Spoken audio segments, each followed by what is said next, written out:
The honourable member for Edmund Highlands, Norwood. Thank you very much, Mr. Speaker. The government appointed the Alberta Royalty Review Panel, which urged the government to increase royalties by about 20%, an additional $2 billion per year. Later that month, the government announced an increase to royalty rates, not $2 billion, but $1.4 billion instead. 3 months later, they decided even that was too much, and they announced their first rollback, a new contract with Suncrude that would have reduced our take by about 40% per barrel as they went to a bitumen basis of calculation.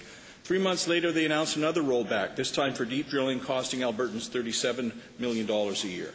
7 months later, there was a new deal with Syncrude and another rollback. Our take per barrel was cut nearly in half. The next day, there was another rollback. This time, new wells would see a royalty exemption of $172 million in the first year and more than $500 million by 2013. And last March, there was yet another rollback for oil and gas, which would cap royalties at 5% regardless of the price of oil or the profit margins of companies extracting our resource. The Premier has rolled back royalties at least 5 times, and government admits that it costs the province about $2 billion a year so far.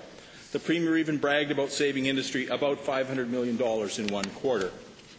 We have seen delay after delay to the competitiveness review, which is being hammered out behind closed doors with the oil and gas industry. The citizens who own the resource are being kept in the dark and excluded. When I asked the Minister during estimates why these changes were being made without Albertans involved, he said, Henry and Martha would be so lost. Mr. Speaker, they're trying to lose us.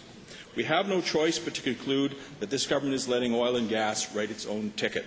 The oil industry has been funneling money to a party that's even further to the right of the Progressive Conservatives to put pressure on the government on royalties. It is obvious that when faced with this threat, the government is prepared to fold like a cheap tent.